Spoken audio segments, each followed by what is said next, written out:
जी नमस्कार। मैं आशा करता हूँ कि आप जहाँ भी हैं मस्त हैं, ज़बरदस्त हैं, शानदार हैं।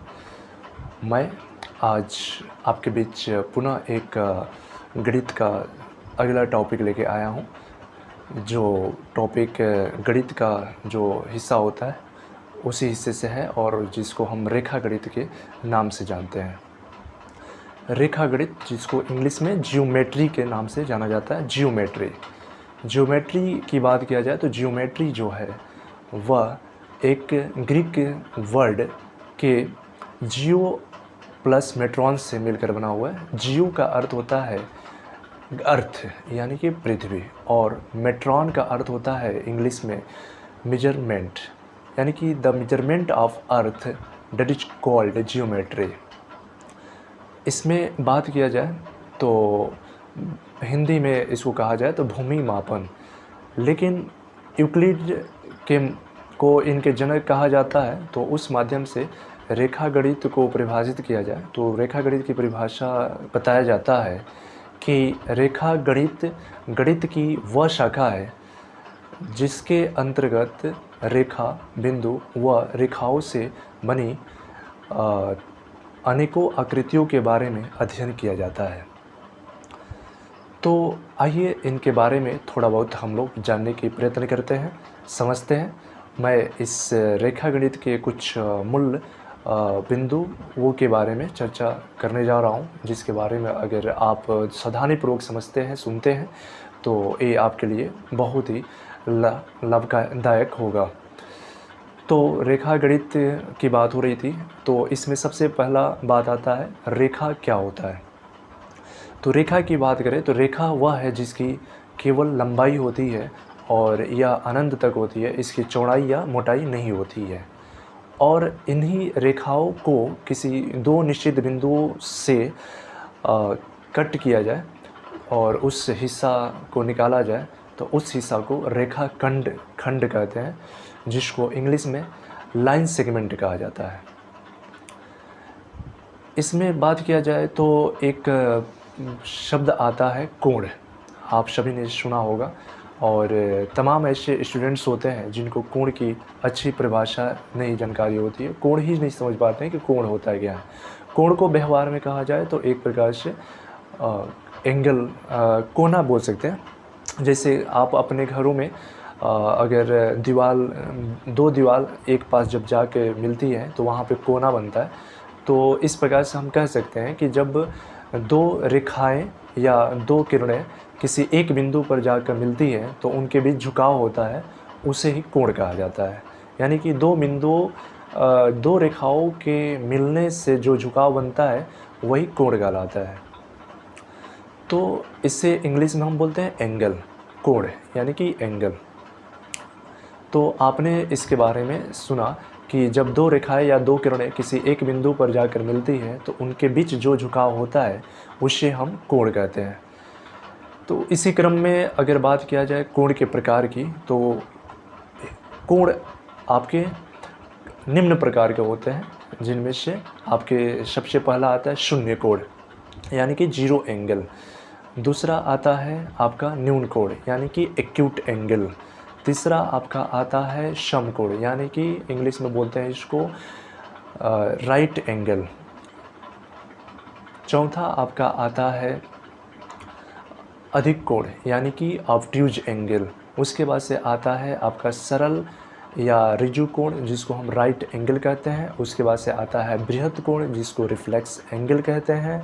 उसके बाद से आपका होता है संपूर्ण कोण या पूर्ण कोण भी बहुत लोग इसको कहते हैं, जिसे आप होल एंगल बोलते हैं। और इसमें आता है आपका कोटि पूरक कोण जिसको संक्षिप्त में हम पूरक कोण भी कहते हैं, इसको इंग्लिश में कम्प्लीमेंट्री एंगल कहते हैं। उसके बाद से आपका होता है संपूर्ण कोण जिसे सप्लीमेंट्री एंगल कहते हैं। तो आइए स्टेप बाय स्टेप एक एक के बारे में परिभाषा समझते हैं और मैं आशा करता हूं कि अगर आप ध्यानपूर्वक सुनेंगे तो इसको बहुत ही अच्छे तरीके से समझ पाएंगे। तो सबसे पहला आपका टॉपिक है जीरो कोण यानी कि शून्य कोण यानी कि जीरो एंगल किसे कहते हैं। तो जीरो कोण की बात हो रही थी, तो एक ऐसा कोण जिसका मान शून्य अंश होता है, यानी कि एक ऐसा कोण जिसका मान शून्य अंश होता है उसे हम जीरो कोण कहते हैं। यानी कि दो रेखाएं, उनके बीच किसी भी प्रकार के झुकाव नहीं होता है, एक दूसरे के ऊपर ओवरलैप होती है, तो वहाँ पे कोई भी एंगल यानी कोण नहीं बनता है, तो उसको नापने पे हमें शून्य अंश प्राप्त होता है, तो इसलिए हम इसे शून्य कोण कह सकते हैं। पुनः आपका इसके बाद आता है न्यून कोण। तो न्यून कोण किसे कहते हैं? एक ऐसा कोण या जिस कोण का मान शून्य अंश से अधिक और 90 अंश से कम होता है, अर्थात जिस कोण का मान शून्य और 90 अंश के बीच में होता है उसे हम न्यून कोण कहते हैं। जैसे 1 अंश, 5 अंश, 30 अंश, 45 अंश, 60 अंश, 80 अंश, 85 अंश, इस प्रकार से हम जो भी कोण बोलना है इन सभी कोणों को न्यून कोण कहते हैं। यानी कि वे कोण जिनका मान शून्य से अधिक और 90 से कम होता है, यानी शून्य और 90 अंश के बीच के कोण को न्यून कोण कहा जाता है। इसके बाद से आपके आते हैं समकोण। ऐसा कोण जिसका मान 90 अंश होता है, यानी कि वह कोण जिसका मान 90 अंश होता है उसे हम समकोण राइट एंगल कहते हैं, और इसकी दोनों भुजाएं एक दूसरे के लंबवत होती है, परपेंडिकुलर होती है। इसके बाद से आपका होता है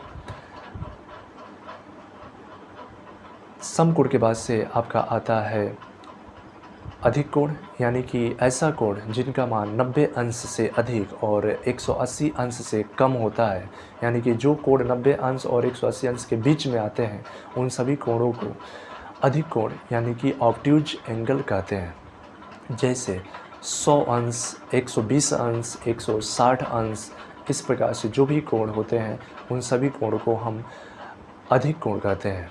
इसके बाद से आपके आते हैं अधिक कोण के बाद आते हैं सरल या ऋजु कोण, यानी कि वह कोण जिसका मान 90 अंश का होता है उसे हम सरल या ऋजु कोण कहते हैं। और सरल या ऋजु कोण का जो कोण बनती है एकदम सीधी बनती है, इसमें दोनों भुजाएं एक दूसरे के विपरीत दिशा में होती हैं।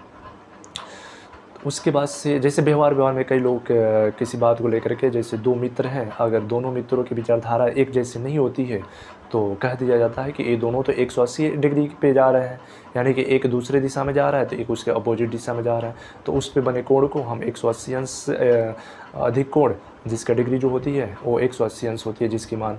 इसके बाद से आपका बनता है बृहत कोण। तो बृहत कोण क्या होता है, जिसको इंग्लिश में रिफ्लेक्स एंगल कहते हैं। तो बृहत कोण ऐसा कोण जिसका मान 180 और 360 अंश के बीच में होता है उसे हम बृहत कोण कहते हैं। बृहत कोण के बाद आपका आता है संपूर्ण कोण, यानी जिस कोण का मान 360 अंश होता है, यानी कि आपने एक रेखा लिया और उसको 360 अंश में घुमा दिया, यानी एक सर्किल के रूप में आ गया, एक वृत्त के रूप में आ गया घूमते हुए, तो उस तरह के कोण को आप संपूर्ण कोण कहते हैं, 360 अंश कहते हैं। 360 अंश मतलब सभी दिशाओं को कवर कर लेता है। उसके बाद से आपका आता है कोटिपूरक कोण, जिसको संक्षिप्त में कई लोग पूरक कोण भी बोल देते हैं, यानी कि कम्प्लीमेंट्री एंगल, यानी कि जिन दो कोणों का योग 90 अंश होता है, जिन दो कोणों का योग 90 अंश होता है उन्हें हम एक दूसरे के कोटिपूरक कोण कहते हैं। जैसे अगर कोई कोण A है और दूसरा कोण B डिग्री है तो इन दोनों को जोड़ें तो हमारा 90 अंश आना चाहिए, अर्थात 30 अंश 60 अंश दोनों को जोड़ेंगे तो 90 अंश होगा, 45 अंश 45 अंश दोनों को जोड़ेंगे तो 90 अंश होगा, 40 अंश 50 अंश दोनों को जोड़ेंगे तो 90 अंश होगा, 1 अंश 89 अंश, तो 89 और प्लस 1 जोड़ेंगे तो 90 हो जाएगा। इस प्रकार से इसके बाद आता है आपका संपूर्ण कोण। तो संपूर्ण कोण को कह सकते हैं कि ऐसा कोण जिन दो कोणों का योग 180 अंश होते हैं वे परस्पर वे एक दूसरे के संपूरक कोण कहलाते हैं। जैसे हम कह सकते हैं कि अगर कोई दो कोण है जिसका मान x है और एक का मान y है और इन दोनों को जोड़ते हैं तो x + y = 180 हो जाए तो हम इन दोनों कोणों को यानी x और y को एक दूसरे के लिए संपूरक कोण बताते हैं। तो संपूरक कोण में बात करें तो संपूरक कोण जैसे कि आपने एक लिया 100 अंश, एक लिया आपने 80 अंश, तो दोनों को जोड़ेंगे तो 180 अंश हो जाएगा। 90 अंश 90 अंश दोनों को जोड़ेंगे तो 180 अंश हो जाएगा। 120 अंश और 60 अंश दोनों को ऐड करेंगे तो आपके 180 अंश हो जाएंगे। तो इस प्रकार से